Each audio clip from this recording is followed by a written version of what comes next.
Good evening. I thought I'd make a quick video on something that kind of occurred to me the other day after making my video on information control. I thought of the question, why do Jehovah's Witnesses have an answer for everything? For the most part. I mean, there's some things that if you pin them in a corner, there is no answer for. But for the most part, with your average person, they're going to have an answer for every question. They might not have it immediately. They might say, well, I'll have to get back to you on that. What that means is that they are going to go home and do some research. And the reason this relates to the information control video is under point number 5 was extensive use of cult-generated information and propaganda, including newsletters, magazines, journals, audio tapes, videotapes, movies, and other media.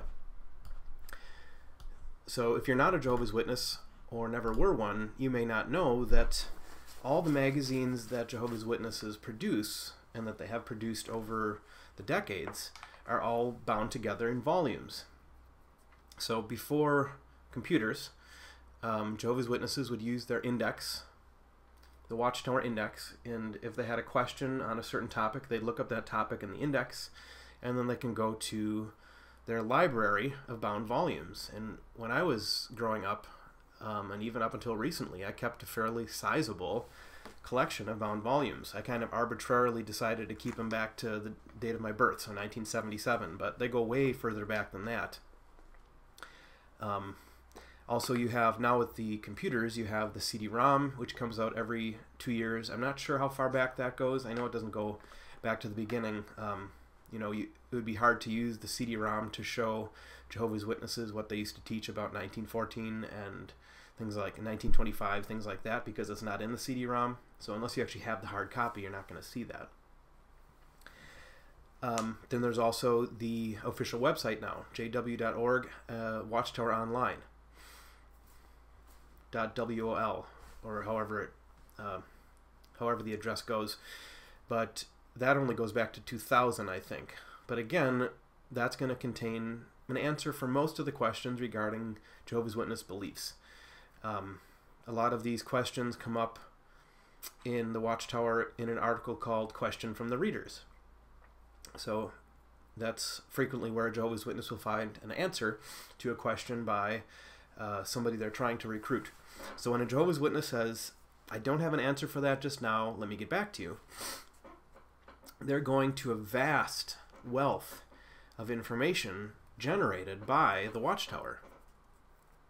So even when they don't know what they're supposed to believe, they can go find out.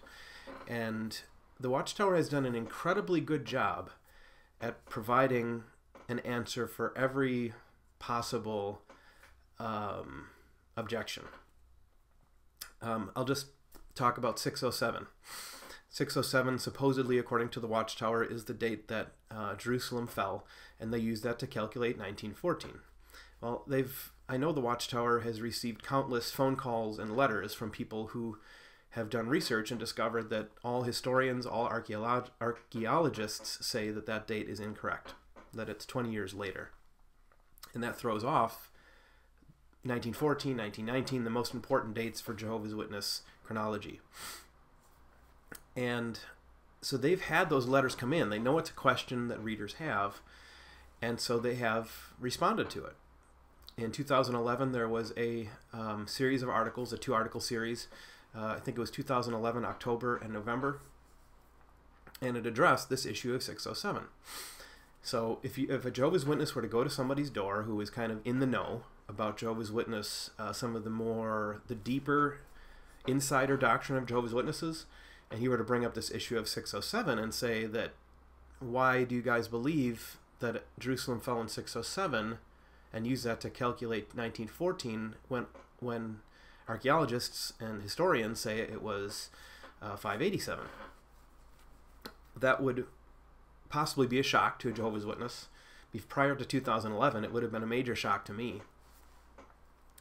Now that the 2011 article is out, all the Jehovah's Witnesses has to do is go search on either the Watchtower Library online or their CD-ROM at home, or use their index and go to their bound volumes, and they'll find that 2-article series, and because they want to believe that their religion is true, they're going to accept the answer they're given.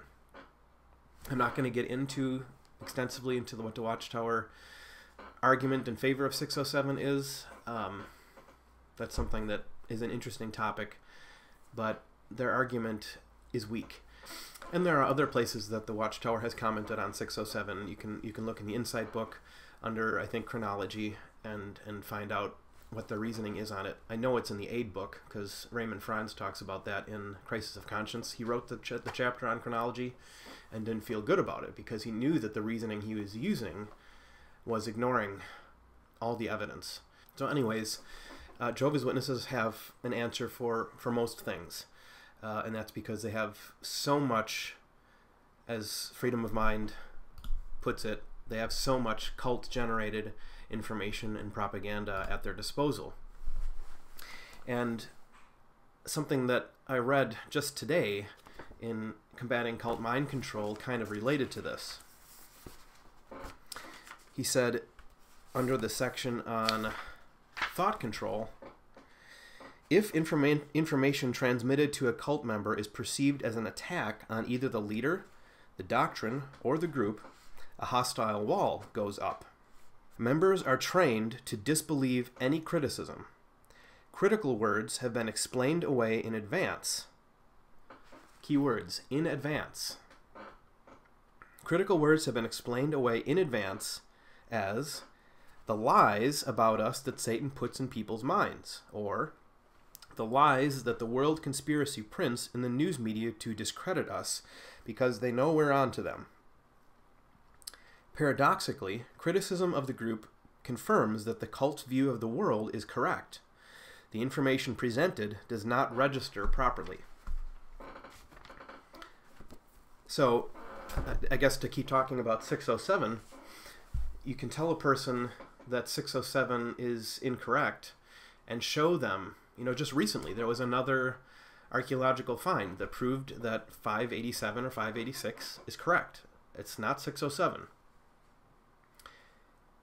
And that's just one out of thousands of finds that prove 607 wrong. So you can present a Jehovah's Witness with that information, and their first thought is going to be that these are lies put in people's minds by Satan. If I were to say to an active witness that 607 is wrong, they would think, oh, that's coming from Satan. But if you show them all the evidence that it's wrong, their fallback can then be, well, it's a global conspiracy. It's kind of bizarre, but a lot of Jehovah's Witness thinking comes down to this idea that the whole world is trying to fool them. That the whole world, because it's under Satan's control, the media, the commercial system, everything is directed at deceiving them and misleading them and drawing them away from the Watchtower organization. So I guess I'm kind of getting onto another topic here, but in that paragraph I just read, it talked about Jehovah's Witnesses being given information in advance. So they may not have it all in their head. They may have to go look it up, but so much information has been prepared for them through the Watchtower publications that they've heard every possible objection already, and they either remember it or they can look it up. So it doesn't mean that the response they're going to come back with is going to hold water, but it will for them, because they prefer to continue to believe what they've been taught, and to consider the possibility that it's wrong is unthinkable.